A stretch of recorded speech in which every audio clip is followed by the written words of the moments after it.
Welcome to YouTube channel GK GS with Manish sir. आज 28 जुलाई 2023 है और आज की जितने भी महत्वपूर्ण करंट अफेयर होंगे वो हम इस वीडियो में डिस्कस करेंगे।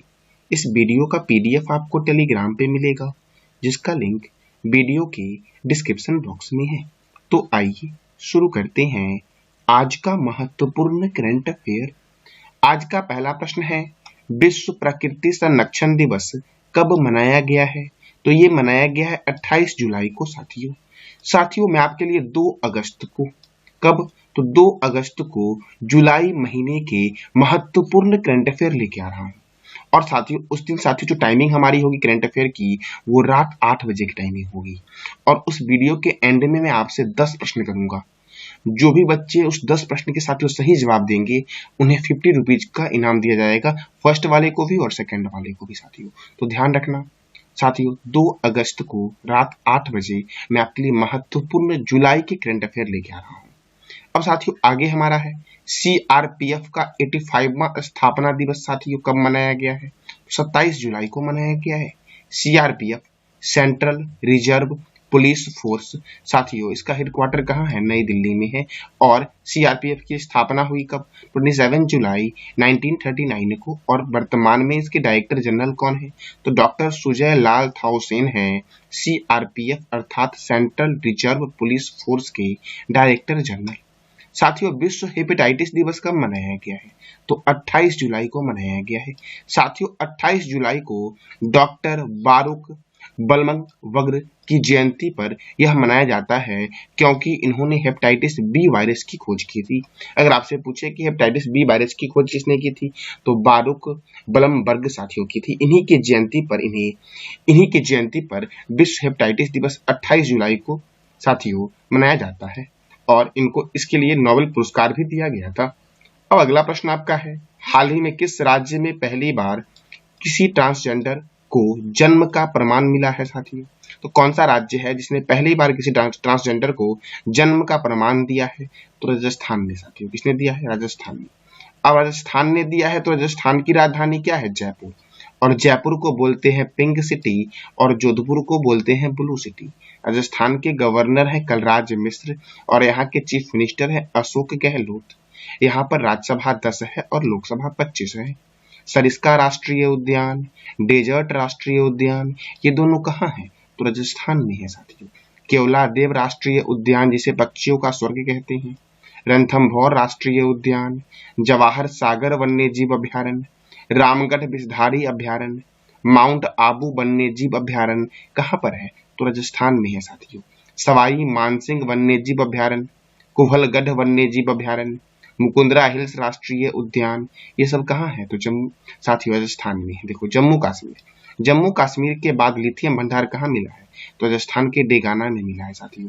सबसे पहले भारत में जम्मू कश्मीर में ही मिला है लिथियम भंडार, उसके बाद कहाँ मिला है? तो राजस्थान के डेगाना में। जयसमंद वन्यजीव अभ्यारण्य में जंगल सफारी की शुरुआत हुई है। क्या चीज शुरू हुआ है? तो जंगल सफारी की शुरुआत हुई है जयसमंद वन्यजीव अभ्यारण्य में। अब अगला प्रश्न आपका है, हाल ही में किस उच्च न्यायालय के मुख्य न्यायाधीश देवेंद्र कुमार उपाध्याय बने हैं? तो देवेंद्र कुमार उपाध्याय बने हैं बॉम्बे उच्च न्यायालय के मुख्य न्यायाधीश। कहाँ के बने हैं? तो बॉम्बे उच्च न्यायालय के मुख्य न्यायाधीश। साथियों पटना उच्च न्यायालय के वर्तमान में मुख्य न्यायाधीश कौन है और मद्रास उच्च न्यायालय के कौन है और तेलंगाना उच्च न्यायालय के कौन है? तीनों आपको बताना है कमेंट बॉक्स में, क्योंकि मैंने 1-2 दिन पहले ही करीबन बताया था इन तीनों के न्यायाधीशों के बारे में।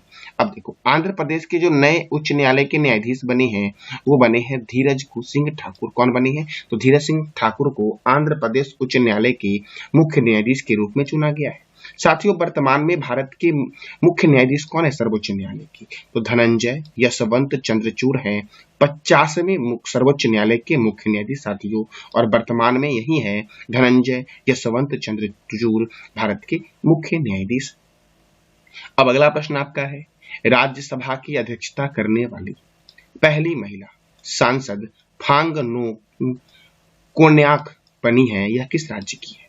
तो राज्यसभा की अध्यक्षता करने वाली पहली महिला सांसद कौन बनी है? तो फांगनो कोन्याक बनी है। यह किस राज्य की सांसद है? तो नागालैंड की साथियों। कहाँ की है? नागालैंड की है। अब साथियों यह नागालैंड की है तो नागालैंड की कैपिटल क्या है? कोहिमा है। नागालैंड के गवर्नर कौन है? ला गणेशन। नागालैंड के मुख्यमंत्री कौन है? नेफ्यू रियो। साथियों फिर से रिपीट कर रहा हूं, गवर्नर कौन है नागालैंड के? नागालैंड तो ला गणेशन, नागा तो ला गणेशन, और मुख्यमंत्री कौन है नागालैंड के? तो नेफ्यू रियो। साथियों एन से नागालैंड, एन से नेफ्यू रियो याद रखना। और यहाँ इसकी स्थापना कब हुई थी? 1 दिसंबर 1963 को नागालैंड की स्थापना हुई थी। इटंकी राष्ट्रीय उद्यान, रंगपहर वन्यजीव अभ्यारण्य और फकीम वन्यजीव अभ्यारण्य, ये तीनों कहाँ पर है? तो नागालैंड में है साथियों। कहाँ पर है? नागालैंड में। अब अगला प्रश्न आपका है, टाटा स्टील के सीईओ और प्रबंधक निर्देशक कौन बने हैं? तो टाटा स्टील के सीईओ और प्रबंधक निर्देशक फिर से बने हैं टीवी नरेंद्रन। कौन बने हैं? टीवी नरेंद्रन बने हैं टाटा स्टील के सीईओ और प्रबंधक निर्देशक। अब साथियों कुछ और भी नए चेयरमैन है उसको भी देखते हैं, क्योंकि यह आपके एग्जाम के लिए बहुत ही महत्वपूर्ण पॉइंट साथियों है। जैसे कि table tennis of India federation की अध्यक्ष कौन बनी है? मेघना अहलावत, और ये टेबल टेनिस ऑफ इंडिया की पहली महिला अध्यक्ष भी है। रेलवे बोर्ड के अध्यक्ष और सीईओ कौन है? तो अनिल कुमार लाहौटी है। रेलवे सुरक्षा बल के महानिदेशक कौन है? मनोज यादव है। नबार्ड के नए अध्यक्ष कौन बने हैं? साजी केवी बने हैं नबार्ड के नए अध्यक्ष। भारतीय तटरक्षक बल के 25वें न्यायाधीश कौन बने हैं? तो राकेश पॉल बने हैं। कौन बने साथियों? राकेश पॉल। हिंदू ग्रुप की नई अध्यक्ष कौन बनी? तो निर्मला लक्ष्मण बनी है हिंदू ग्रुप की साथियों नई अध्यक्ष। अशोक लीलैंड के एमडी एंड सीईओ कौन है? सीनू अग्रवाल है। बॉम्बे स्टॉक एक्सचेंज के एमडी एंड सीईओ कौन है? Subramaniam Ramamurthy. LIC life insurance corporation, इसके चेयरमैन कौन बने हैं? सिद्धार्थ मोहंती बने हैं साथियों। कौन बने हैं? सिद्धार्थ मोहंती। सीबीआई साथियों, सीबीआई के नए निदेशक कौन है? प्रवीण सूद है। सीबीआई प्रवीण सूद। ट्विटर के सीईओ कौन है? लेंडा याकारिनो। कौन है? लेंडा याकारिनो। एलआईसी के कौन है? सिद्धार्थ मोहंती। सीबीआई के कौन है? प्रवीण सूद। ट्विटर के कौन है? लेंडा याकारिनो। और संघ लोक सेवा आयोग के कौन है साथियों? तो मनोज सोनी है। कौन है? मनोज सोनी। ट्विटर के कौन है? लेंडा याकारिनो। भारतीय प्रतिस्पर्धा आयोग की पहली महिला चेयरपर्सन कौन बनी है? रवनीत कौर। और table tennis federation of India की पहली महिला चेयरमैन कौन बनी है? मेघना अहलावत बनी है। कौन बनी है? मेघना अहलावत। अच्छा, बॉम्बे स्टॉक एक्सचेंज के एमडी एंड सीईओ कौन है? सुब्रमण्यम राममूर्ति है। साथियों यूको बैंक के एमडी कौन है? अश्वनी कुमार है। सीबीआई के निदेशक कौन बने हैं? Praveen Sood. Steel Authority of India Limited के नए अध्यक्ष और प्रबंधक निदेशक कौन बने हैं? अमरेंद्र प्रकाश बने हैं। कौन बने हैं? अमरेंद्र प्रकाश। मौसम विज्ञान संगठन के नए अध्यक्ष कौन बने हैं? अब्दुल्ला अल मंडोस बने हैं। कौन बने हैं? मौसम विज्ञान संगठन के नए अध्यक्ष बने हैं अब्दुल्ला अल मंडोस। अब अगला प्रश्न आपका है, जोजिला सुरंग 2030 तक पूरा होने की उम्मीद है। जोजिला सुरंग को साथियों दिसंबर 2030 तक यह बनकर तैयार हो जाएगा। यह कहाँ स्थित है जोजिला सुरंग साथियों? तो यह स्थित है लद्दाख में, और यह जोड़ेगा लद्दाख को जम्मू कश्मीर से। याद रखना साथियों, लद्दाख में साथियों हेमिस नेशनल पार्क जो आपका है वो लद्दाख में है। उत्तराखंड में है आपका राजाजी नेशनल पार्क। अरुणाचल प्रदेश की राजधानी क्या है? ईटानगर है अरुणाचल प्रदेश की राजधानी साथियों। और अरुणाचल प्रदेश में संगेस्तर झील है। हिमाचल प्रदेश की राजधानी क्या है? शिमला, और शिमला में है केंद्रीय आलू अनुसंधान संस्थान। और ग्रेट हिमालयन राष्ट्रीय उद्यान भी हिमाचल प्रदेश में। कौन सा? ग्रेट हिमालयन नेशनल पार्क साथियों। अब देखो ये साथियों जोजिला टनल जो साथियों आपका है, सुरंग की संशोधित लंबाई है 13.15 किलोमीटर और इसकी कुल लंबाई है 14.15 किलोमीटर।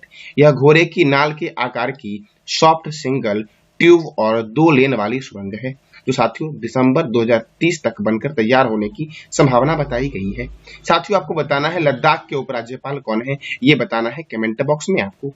अब अगला प्रश्न आपका है, हाल ही में किस देश के विदेश मंत्री हयाशी हिशी मासा भारत की यात्रा पर पहुंचे? साथियों भारत की यात्रा पर आए हैं 27 जुलाई को। कब आए हैं? 27 जुलाई को आए हैं। और साथियों यह किस देश के विदेश मंत्री हैं? तो यह है जापान के विदेश मंत्री, जिनका नाम है हयाशी योशी मासा। क्या नाम है? हयाशी योशी मासा। ये कहाँ के विदेश मंत्री हैं? तो जापान के साथियों विदेश मंत्री हैं। अब जापान के विदेश मंत्री हैं तो जापान की राजधानी क्या है? टोक्यो। और जापान की करेंसी क्या है? जापानी येन। जापान के प्राइम मिनिस्टर कौन है? Fumio Kishida. कौन है? जापान के पीएम कौन है? Fumio Kishida. जापान की संसद का नाम क्या है? डाइट। जापान का राष्ट्रीय चिन्ह क्या है? गुलदाउदी। क्या है? गुलदाउदी। साथियों डेनमार्क का समुद्र राष्ट्रीय चिन्ह क्या है? साथियों समुद्री तट है डेनमार्क का राष्ट्रीय चिन्ह। साथियों राष्ट्रीय खेल साथियों जापान का क्या है? टोक्यो। साथियों राष्ट्रीय खेल जापान का क्या है? जूडो है, जूडो। और जापानी कैपिटल क्या है? टोक्यो। इंपीरियल पैलेस कहाँ है? टोक्यो में है इंपीरियल पैलेस साथियों। कहाँ पर है? तो टोक्यो में है। अब अगला प्रश्न आपका है, हाल ही में किस देश के राष्ट्रपति श्रीलंका पर के दौरे पर जाने की घोषणा की है साथियों? तो श्रीलंका के दौरे पर जाने की घोषणा की है फ्रांस के राष्ट्रपति इमैनुअल मैक्रोन ने। किसने? तो इमैनुअल मैक्रोन ने साथियों। फ्रांस के राष्ट्रपति कौन है? Emmanuel Macron. फ्रांस की करेंसी क्या है? पेरिस। साथियों फ्रांस की राजधानी क्या है? पेरिस है। और फ्रांस की करेंसी साथियों क्या है? तो फ्रांस की करेंसी है यूरो। क्या है? यूरो। और फ्रांस के प्रेसिडेंट मैंने तुरंत बताया अभी आपको कौन है, तो इमैनुअल मैक्रोन है। और एलिजाबेथ बोर्न साथियों फ्रांस की अभी वर्तमान में प्रधानमंत्री है, जो फ्रांस की पहली महिला प्रधानमंत्री भी है। और फ्रांस के पेरिस में यूनेस्को का हेडक्वार्टर है। UNESCO United Nation Educational Scientific and Cultural Organization. इसकी स्थापना कब हुई थी? 1945 में साथियों हुई थी। आपको बताना है इसके चेयरमैन कौन है यूनेस्को की। इंटरपोल का हेडक्वार्टर कहाँ है? पेरिस में है इंटरपोल का हेडक्वार्टर साथियों। आर्थिक सहयोग और विकास संगठन का हेडक्वार्टर कहाँ है? पेरिस में है। यूरोपीय स्पेस रिसर्च ऑर्गेनाइजेशन का हेडक्वार्टर कहाँ है? पेरिस में। मैगिनॉट रेखा है जर्मनी और फ्रांस के बीच साथियों। साथियों मैगिनॉट रेखा है जर्मनी और फ्रांस के बीच। रेडक्लिफ रेखा किसके बीच है? तो भारत और पाकिस्तान के बीच है रेडक्लिफ रेखा। मैकमोहन रेखा है भारत और चीन के बीच। 49वीं समांतर रेखा है साथियों अमेरिका और कनाडा के बीच। और 38वीं समांतर रेखा आपका है उत्तर कोरिया और दक्षिण कोरिया के बीच साथियों। वरुण सैन्य अभ्यास होता है भारत और फ्रांस के बीच। साथियों भारत और नेपाल के बीच कौन सा सैन्य अभ्यास होता है? तो सूर्य किरण सैन्य अभ्यास होता है साथियों। भारत और बांग्लादेश के बीच कौन सा सैन्य अभ्यास होता है? तो संप्रीति सैन्य अभ्यास होता है। तो आपको बताना है कमेंट बॉक्स में कि हैंड इन हैंड सैन्य अभ्यास भारत और किस देश के बीच होता है, ये बताना है आपको कमेंट बॉक्स में साथियों। अब अगला प्रश्न आपका है, हाल ही में अंतर्राष्ट्रीय फर्नीचर मेला की शुरुआत भारत के किस शहर में हुई है? साथियों अंतर्राष्ट्रीय फर्नीचर मेला की शुरुआत हुई है नोएडा में। कहाँ हुई है? अब नोएडा में हुई है साथियों। नोएडा कहाँ है? उत्तर प्रदेश में है नोएडा। अब उत्तर प्रदेश में नोएडा है तो देखो उत्तर प्रदेश से क्या प्रश्न बनेंगे हमारे? उत्तर प्रदेश की राजधानी है लखनऊ और लखनऊ है गोमती रिवर के किनारे। कौन से रिवर के किनारे? गोमती रिवर के किनारे। और यहाँ के चीफ मिनिस्टर हैं योगी आदित्यनाथ। यहाँ के गवर्नर कौन है? आनंदीबेन पटेल। यहाँ पे राज्यसभा कितना है? 31 और लोकसभा कितना है? 80 साथियों। दुधवा राष्ट्रीय उद्यान उत्तर प्रदेश में है। बखीरा वन्य जीव अभ्यारण्य उत्तर प्रदेश में है। पिलभित राष्ट्रीय उद्यान उत्तर प्रदेश में। कौन सा? दुधवा, बखीरा और पिलभित। ये कहाँ पर है? उत्तर प्रदेश में। रामगंगा परियोजना रामगंगा नदी पर है और उत्तर प्रदेश में साथियों। रिहंद परियोजना रिहंद नदी पर है। शारदा परियोजना शारदा और गोमती रिवर पर है। भारतीय चीनी तकनीकी संस्थान कहाँ पर है? कानपुर में। चीनी है कानपुर में और दलहन कहाँ पर है? ये भी कानपुर में है। और विश्व विज्ञान कहाँ है? तो लखनऊ में है विश्व विज्ञान संस्थान, अर्थात औद्योगिक विश्व विज्ञान अनुसंधान केंद्र कहाँ है? लखनऊ में। और चीनी वाला मैंने क्या बोला? कानपुर में। दलहन मैंने क्या बोला था? दलहन भी कानपुर में बोला। और औद्योगिक विश्व विज्ञान मैंने क्या बोला? लखनऊ में साथियों। और लखनऊ है गोमती नदी के किनारे। केंद्रीय औषधि अनुसंधान केंद्र लखनऊ में है। केंद्रीय वनस्पति अनुसंधान केंद्र कहाँ है? लखनऊ में है साथियों। लखनऊ गोमती नदी के किनारे है और कानपुर गंगा के किनारे है। और अयोध्या साथियों सरयू रिवर के किनारे है। किसानों की आय को दुगना करने के लिए पंचा अमृत योजना की शुरुआत यूपी ने की है। समग्र शिक्षा अभियान की शुरुआत किसने की है? तो उत्तर प्रदेश ने साथियों की है। किसने की है? उत्तर प्रदेश ने। अब अगला प्रश्न आपका है, हाल ही में भारत के 83वें ग्रैंड मास्टर कौन बने हैं? तो भारत के 83वें ग्रैंड मास्टर बने हैं आदित्य साथियों। आदित्य सामंत बने हैं भारत के 83वें ग्रैंड मास्टर। साथियों आपको बताना है कमेंट बॉक्स में कि आदित्य सामंत है किस राज्य की, ये बताना है कमेंट बॉक्स में आपको साथियों। अब देखो भारत के 80वें ग्रैंड मास्टर कौन थे? तो विघ्नेश NR। भारत के 81वें ग्रैंड मास्टर कौन थे साथियों? ये सत्यन दास थे साथियों, सत्यन दास। और भारत के 82वें ग्रैंड मास्टर कौन थे? तो विपुला परनीत थे भारत के 82वें ग्रैंड मास्टर। और 83वें ग्रैंड मास्टर कौन बने हैं? तो आदित्य सामंत बने हैं 83वें ग्रैंड मास्टर साथियों। ग्रैंड मास्टर का संबंध किससे है? चेस से होता है, चेस से। मैंने कल साथियों आपसे 3 प्रश्न किया था। वो 3 प्रश्न हमारे थे, देश का सबसे बड़ा रबर डैम किस नदी पर बना है? साथियों फल्गु नदी पर बना है। और फल्गु नदी साथियों कहाँ है? गया में बहती है मुख्य रूप से फल्गु नदी। यानी कि बिहार में है देश का सबसे बड़ा रबर डैम। और बिहार में एकमात्र नेशनल पार्क है, उसका नाम है वाल्मीकि नेशनल पार्क। बिहार में साथियों बिहार के पटना में जो इंटरनेशनल एयरपोर्ट है उसका नाम है जयप्रकाश अंतर्राष्ट्रीय हवाई अड्डा। ट्विटर की सीईओ कौन है? Linda Yaccarino. और ट्विटर का हेडक्वार्टर कहाँ है? सैन फ्रांसिस्को में साथियों। हैली शिखर सम्मेलन 2023 का आयोजन कहाँ हुआ? खुजराहो में हुआ है। खुजराहो कहाँ है? मध्य प्रदेश में साथियों खुजराहो है। और मध्य प्रदेश की राजधानी भोपाल है। भोपाल में क्या है? भोजताल झील और राजा भोज अंतर्राष्ट्रीय हवाई अड्डा भोपाल में ही है। मध्य प्रदेश का इंदौर साथियों वर्तमान में सबसे स्वच्छ शहर है। तो ये मैंने कल आपसे 3 प्रश्न किया था। आज का आपका 3 प्रश्न है जिसका जवाब देना है कमेंट बॉक्स में। डायनासोर राष्ट्रीय उद्यान किस राज्य में स्थित है? भूपेन हजारिका सेतु किन 2 राज्यों को जोड़ती है? और दूसरा प्रश्न आपका है काहिरा किस नदी के किनारे बसा हुआ है? तो इस तीनों प्रश्न का जवाब देना है कमेंट बॉक्स में आपको साथियों। और साथियों ये वीडियो आपको कैसा लगा, इस बात की जानकारी साथियों आप अवश्य कमेंट बॉक्स में देना। और अगर अच्छी लगी तो चैनल को लाइक करें, शेयर करें और सब्सक्राइब करें। धन्यवाद।